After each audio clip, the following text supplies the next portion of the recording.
இன்னைக்கு நம்ம guilty ground 17th episode தான் பார்க்க போறோம். எபிசோட ஓப்பனிங்ல அந்த வால் கம்ப்ளீட்டா ஸ்ட்ரிங்க் ஆயிட்டே வந்துகிட்டு இருக்குமா. இத சில பசங்க எல்லாரும் வெளிய நின்னு பாத்துட்டு இருப்பாங்க.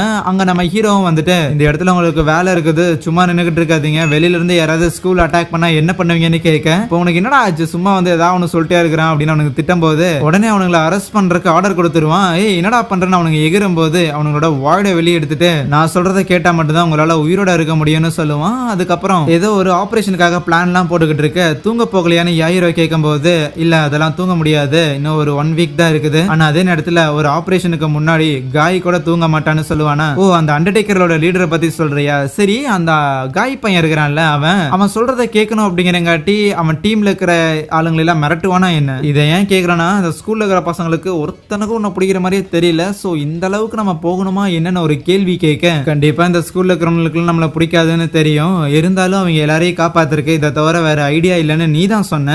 ஏன் இதே ஆளுங்க தான் அன்னைக்கு அரிசாவை கூட அட்டாக் பண்ண பார்த்தாங்க அப்படின்னு சொல்லும் போது அப்ப டக்குன்னு இனோரிக்கு போன எபிசோடோட கடைசியில அரிசாவோட ரூமுக்கு போய் அவளை அட்டாக் பண்ண பார்த்துருப்பாளா, கொலை பண்ணிருக்க மாட்டா, இருந்தாலும் அவ கையை போட்டு டேமேஜ் பண்ணி இருந்திருப்பா. சோ அதை நினைச்சிட்டு அரிசாவும் அப்படியே பயத்துல ஒரு மாதிரி உறைஞ்சு போய் உட்காந்துருக்கேன். அப்ப அவளுக்கு ஒரு கால் வருமா, அதுல யாருக்கிட்டே அவ பேசிட்டு இந்த மாதிரி ஷூவோட கண்ட்ரோல்ல தான் இது எல்லாமே இருக்குதுன்னு அவ பேசிட்டு இருக்கும் போது அவளை மானிட்டர் பண்றதுக்காக ஒரு பையன் இருப்பான். அவன் வந்துட்டு யார்கிட்ட பேசிட்டு இருக்கிறேன்னு சொல்லி அவளோட போனை பிடிக்க, அதுவே ஆரம்பத்துல இருந்து அரிசாக்கு எகென்ஸ்டா சில பசங்க பேசிட்டு இருப்பானுங்களே அவனுங்க இந்த மாதிரி வாய்டு உடஞ்சாலே நம்ம எல்லாரும் இறந்து போயிருமா அப்படிங்கிற அந்த ஒரு விஷயத்த ஸ்கூல் முழுக்க அந்த ஒரு வெப்சைட்ல ஸ்ப்ரெட் பண்ண ஆரம்பிச்சிருவானுங்களா. இருக்கிற எல்லாரும் ஹீரோ மேல காண்டாக ஆரம்பிச்சிருவானுங்க. ஏண்டாடே வாய்டு உடஞ்சா நாங்களா செத்து போயிருவோம்னு தெரிஞ்சு அதை வெளியெடுத்து வச்சிருக்கேன்னா அப்ப நாங்க சாகணும்னு ஆசைப்படுறேன்னு. இன்னொரு பக்கம் யுனைடெட் நேஷன்ஸ் இருக்குதுல்ல, சோ மத்த உலகத்துல இருக்கிற நேஷன் எல்லாரும் அவங்க எல்லாருமே பார்த்தா ஜப்பான்ல என்னமோ நடந்துகிட்டு இருக்குது, கடந்த 10 வருஷமா அவங்களுக்கு நம்ம சப்போர்ட் பண்ணோம் தான் இந்த மாதிரி வைரஸ் வந்துருச்சுன்னு சொல்லிட்டு. ஆனா கெய்டோ கிட்ட தேவையில்லாம ஜப்பானை வந்து ஒப்படைச்சது தப்பா போச்சு போல, அவன் உள்ள என்ன நடக்கு அப்படிங்கிற விஷயத்தையே வந்து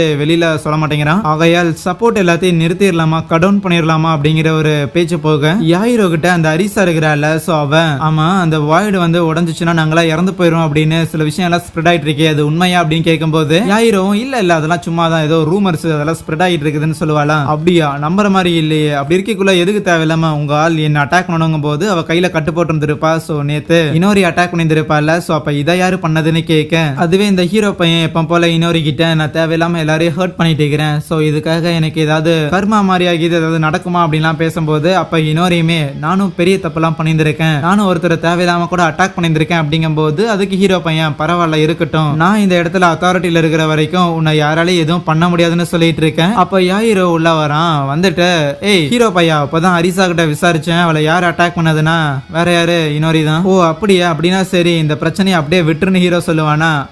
அதை எப்படி விட முடியும், இங்க ரூல்ஸ்ங்கிற ஒரு விஷயத்தை அப்ளை பண்ணதே இங்க இருக்கிற யாருக்கும் எந்த விதமான ஸ்பெஷல் ட்ரீட்மெண்ட்டும் கொடுக்க கூடாதுங்கிற காரணத்துக்காக தான். இப்ப நீயே உன் கூட இருக்கிறாங்கிற காரணத்துக்காக ஸ்பெஷலா ஒருத்தங்களை ட்ரீட் பண்ணனா எப்படி இந்த ரூல்ஸை வச்சு நாம இங்க இருக்கிற பீப்புள் எல்லாரையும் ஒண்ணு சேர்க்கறதுன்னு கேட்க, வாய்ட உடைச்சா செத்து போயிருவாங்க அப்படிங்கிற அந்த ஒரு உண்மையை நீ என்கிட்ட சொல்லாம நீ தாண்டா மறைச்சிருக்கேன்னு சொல்லிட்டு டக்குன்னு இன்னொரியோட ஸ்வாடை எடுத்து யாயிரோ மேலேயே நீட்ட, என்னோட பவரையும் என்னையும் நீ யூஸ் பண்ணிக்கிறதா பாக்குறேன்னு கேட்கும் போது அதுக்கு யாயிரோ அப்படிலாம் கிடையாது, என்னோட தம்பி இறந்து போனதுக்கு அப்புறம் என்னால ஒரு விஷயம் மட்டும் புரிஞ்சுக்க முடிஞ்சது, மக்கள் எல்லாருமே தப்பு பண்ணுவாங்க, ஆனா அவங்க எல்லாரையும் சரிப்படுத்தணும்னா அதுக்கு பவர் தேவைப்பட்டுச்சுன்னு சொல்ல, அது எதையும் ஏத்துக்காம ஹீரோ பையன் நீ சேகாய் கிட்ட என்ன அன்னைக்கு விக்க பார்த்த ஒரு ஆள் தானடான்னு சொல்லும் போது ஓ அவ்வளோ ஆயிடுச்சான்ட்டு யாயிரோவும் அதுக்கு மேல பேசுறதை நிறுத்திடுறான். அதுக்கப்புறம் யாயிரோவை டிமோட் பண்ணியிருப்பான் போல ஹீரோ பையன். ஒரு வாரம் கழிச்சு ஏதோ ஒரு ஆபரேஷன் ஒன்று நடக்க போகுது அப்படின்னு ஹீரோ பேசிட்டு இருந்திருப்பான்ல, சோ அதை பத்தின இன்ஃபர்மேஷனை அந்த அரிசாக்கு ஒரு பையன் கொடுக்குறான். சோ அந்த பையனை கரெக்ட் பண்றது மூலமா அந்த இன்ஃபர்மேஷனை அரிசா வாங்கி இருந்திருப்பான்.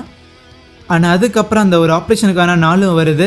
ஸ்கூலில் இருக்கிற எல்லா பசங்களையும் திரட்டிக்கிட்டு வெப்பன்ஸ் கன்ஸ்ன்னு சொல்லி எல்லாத்தையுமே எடுத்துக்கிட்டு அவங்க எல்லாரும் ஒரு பாயிண்ட் நோக்கி போய்கிட்டு இருக்க, அவங்க எல்லாம் கிளம்புறாங்கிற விஷயம் கெய்டோக்கும் தெரியுது. நேராக கண்டிப்பாக அவங்க டோக்கியோ டவருக்கு தான் போவாங்க. அந்த இடத்துல போயிட்டு நம்ம ஹீரோ தான் அவனோட பவர்ஸை பயன்படுத்த போறான் அப்படிங்கிற விஷயம்லாம் அவங்களுக்கு புரிய வருதா. அதே நேரத்தில் அந்த யூ அப்படின்னு ஒரு பையன் இருந்தான்ல, ஸோ அவனுமே இருக்கிற எல்லாரையும் கலெக்ட் பண்ணி ஒரே இடத்துல கூட்டு வந்தது எங்களுக்கு தான் ரொம்ப நல்லதா போச்சு அப்படின்னு நினைப்பான். ஸோ இப்போதைக்கு பிளான் என்னன்னு பார்த்தா அந்த இடத்துல ஏகப்பட்ட மெக்கா எல்லாமே இருக்கும்ல, அந்த எந்த மெக்காக்கும் பைலட் கிடையாதாமா, அது எல்லாமே ஆட்டோமேட்டிக்கா தான் வேலை செய்யுது. ஆனா அதுக்கான ஒரு பவர் சிஸ்டம் வந்து அங்க இருக்கிற டோக்கியோ டவர் மேல இருக்குது. சோ அதனால அதை போய் நான் ஷார்ட் அவுட் பண்ண போறேன் ஹை வோல்டேஜ் கொடுக்கறது மூலமா. ஆனா அது வரைக்கும் அந்த மெக்கா எதுவுமே அமைதியா இருக்காது, கண்டிப்பா அட்டாக் பண்றதுக்காக வரும். சோ உங்களோட வாய்டை யூஸ் பண்ணி அதை அட்டாக் பண்றது உங்க வேலை. சோ அப்பதான் இன்னைக்கு ஒரே ஒரு நாள் சண்டை போடுறது மூலமா நம்மளால ஃப்ரீ ஆக முடியும்னு சொல்லுவான். அந்த மெக்கா எல்லாம் அந்த இடத்துக்கு வர ஆரம்பிக்குது.